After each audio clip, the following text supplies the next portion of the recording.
Hey, welcome to another video. Today's question is, does an ex-drinker want to drink alcohol? You know, life is not perfect for anyone. And stop the flow, do the work you need to do, move on. But, you know, do you ever really move on from the alcohol, I mean? You know, is alcohol not just a part of your life, a part of the program that's just running through your life? You know, you started out, you got dependent on it, maybe you got hooked on it, and that's it. It's just buried beneath the surface, waiting to come out again. You know, I think it's a common thing with a lot of clients that I deal with, especially within the first 3 or 4 months.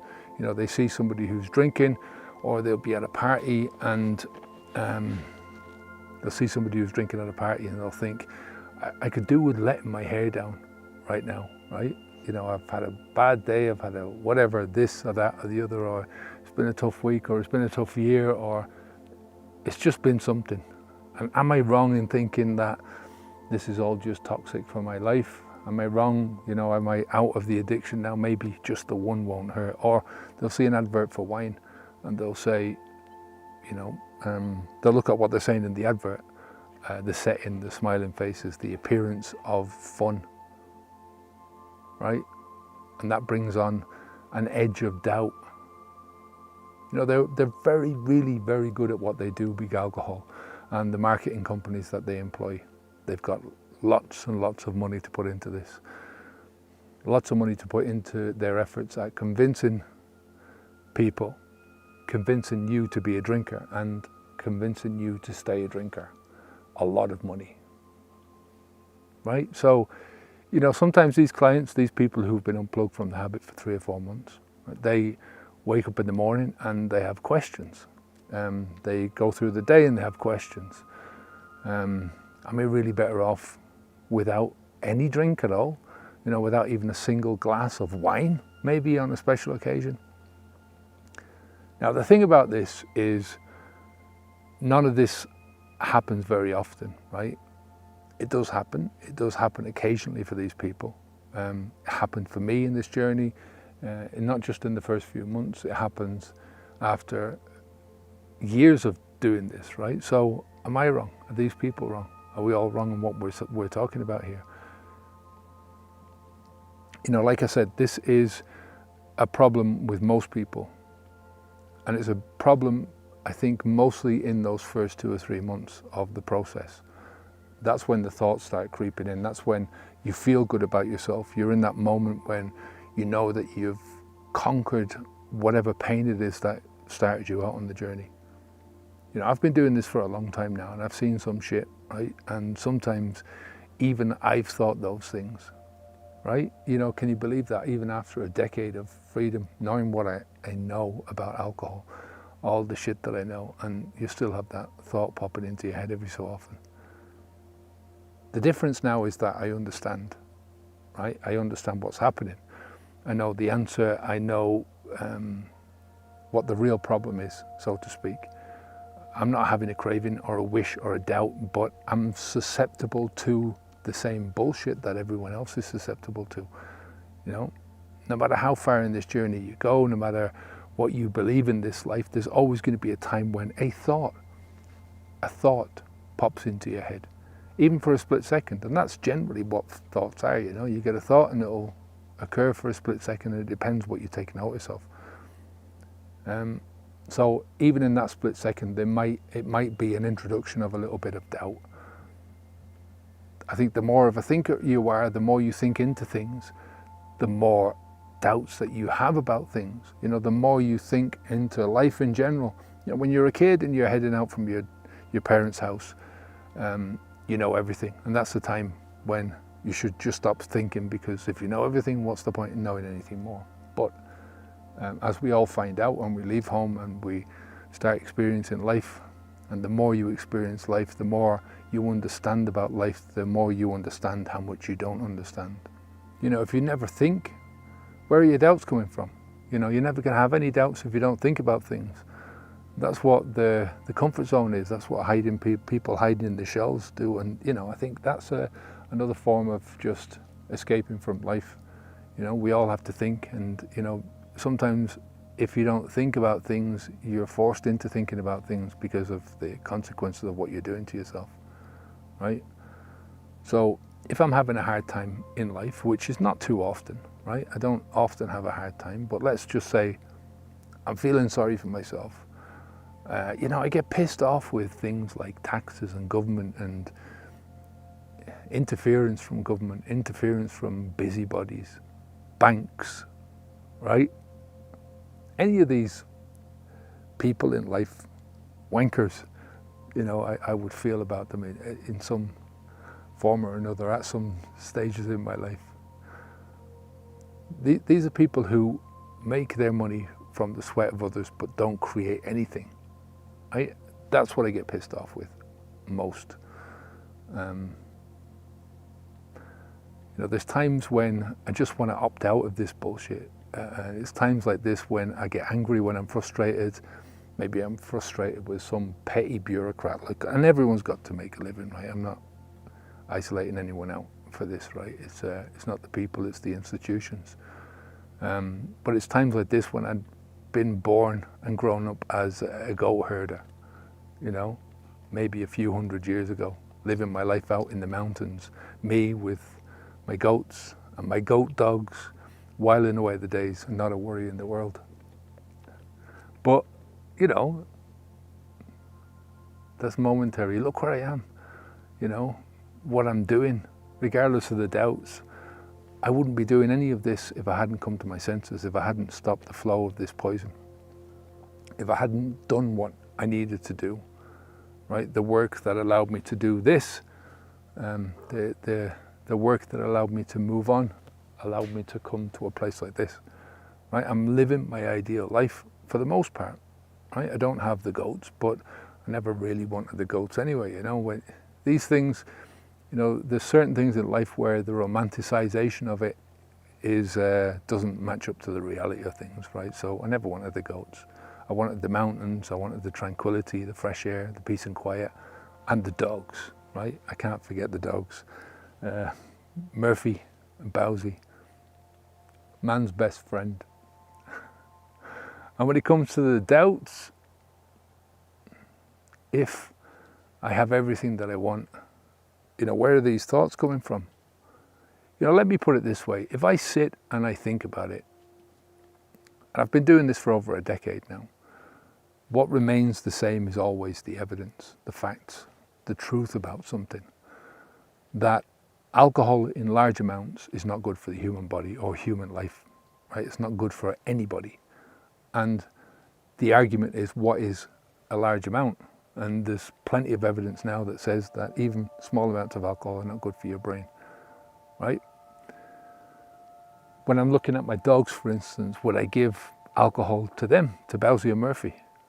Not in a million fucking years would I give alcohol to my dogs. Why? Because I know it's going to poison them, right? We try and give them the best food, the best treatment, everything, right? And it's the same reason I wouldn't feed alcohol to a baby. My sister's just had a new baby. Would I give alcohol to that and put some alcohol into the bottle? I know they've done it in the past, or to a child.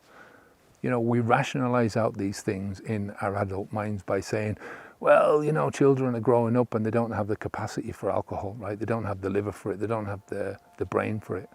Well, neither do we. We're kidding ourselves. A cirrhotic liver doesn't happen overnight, right? And the thing about a cirrhotic liver is it's not an anomaly. It's what happens given enough booze and given enough time. A cirrhotic liver will always happen.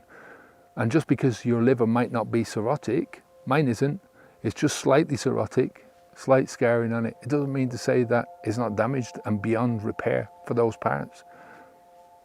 So, and when you look at this, your liver doesn't get damaged in isolation either, Where the alcohol flows, the damage goes. That's something just to keep in your mind. Where the alcohol flows, the damage goes. So the evidence that alcohol is disastrous for the human body, the evidence that alcohol is disastrous for human life, well, that's just a fact. It's just a fact. It's indisputable. So once I see that, once I understand that, once I see the evidence as indisputable, there's no going back. There's no going back to not knowing that. And yet those thoughts persist. Those thoughts will pop up when I'm having a bad day or a bad moment. Like not once in a blue moon now, it's like if I said once a year, that'd probably be about right? And yet those thoughts still pop up. But the evidence is still there, right? So let's take it from someone who's in those first 2 or 3 months, 4 months, or whatever it is after they've stopped the flow, right? When they've had a good day, they don't think about drinking, right? When they've had a bad day, and alcohol thoughts pop up in their brain. When they have a good day, they don't think about it. When they have a bad day, they think about it. So what is changing? The evidence? No, you. You're psychologically going up and down, The evidence stays the same. The evidence doesn't move. It's you and your moods and your psychology that is moving. So sometimes you have to ignore the psychology, ignore what your mood is telling you, and stick to the evidence. You know what the evidence is. Look at your life. Look at what's happened since you stopped drinking alcohol. Look at why you're watching this video, right? I always say to people at the beginning, that pain that is driving you towards stopping drinking alcohol, that's going to stop. That's going to go once you stop drinking, right? And then you're going to have to find more motivations to carry on. But the motivation should be in life, in what we're doing, in the fact that, look at how much my life has improved. You see people with the dry January thing, they go, and at the end of it, they go, oh, I can't believe how well I'm sleeping. I'm eating well. I'm feeling great, Can't wait to go out at the weekend and have my pint because this month is over, So look at all the changes that have happened. I remember saying when I got to my first year, since I unplugged from the habit, right? I said, I've done more. Have a look at that first year video. Go back and look at it. I said, I've done more in the last year without this poison in my life than I did in the last 10 years when I was plugged into this habit. I didn't say plugged into this habit, but drinking, you know what I mean? So if I had to boil it down to one piece of evidence for me, unquestionable evidence, it would be that before and after, right? Where I was a drinker and how my life was unfolding when I was deeply plugged into that habit. All the shit that was happening in my life, all the damage that I caused to myself, all the pain that I was at that moment. Looking at my son walking along that beach with his head down in the sand looking for this iPod, And I knew that I'd brought him in that moment to that stage where he was hungover and he was in the middle of this drug thing, And it doesn't matter, like where he was in it. I brought him there. I was partially responsible for that. And then I compare that to where I am now a decade later and how much my life has unfolded since I become unplugged from that habit. So go back to the first question, do I ever want to drink? You could make the argument that those thoughts are a want, that they're an indication of an inner desire on my behalf. You could make that argument, right? I'm not saying that you couldn't, but that's what life is all about. It's all about choices and trade-offs. It's about thinking things through and predicting certain outcomes. If I make this choice, this is going to be the outcome. And the more of that outcome that follows that choice, the easier it is to predict what the outcome is going to be, right? The more you know yourself, the less self-delusion can play a part in your decision. Not really, not when you look at the evidence. That's what I'm saying to you. You can delude yourself as much as you want and you can hide behind things as much as you want, but the evidence is there, plain as day. All you have to do is open up your mind to it. So I'll leave it there for today. This is another ranty video, but it's a lovely day out here, so I hope you got something out of it.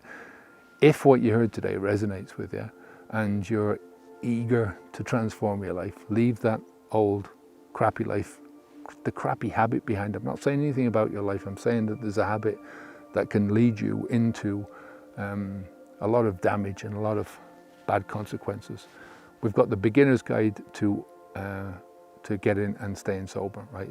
Should be called the beginner's guide to unplugging from alcohol, right?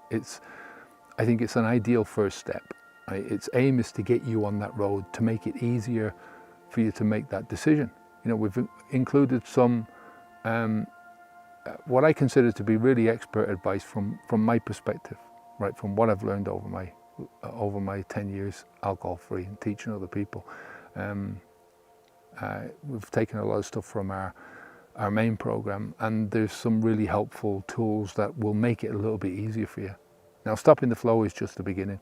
If you want to really thrive, if you want to break this habit, and you've got to not only break the habit, but you've got to build new habits that are going to help you to get where you want to go, right? Build habits that are going to push you in the direction that you want to go.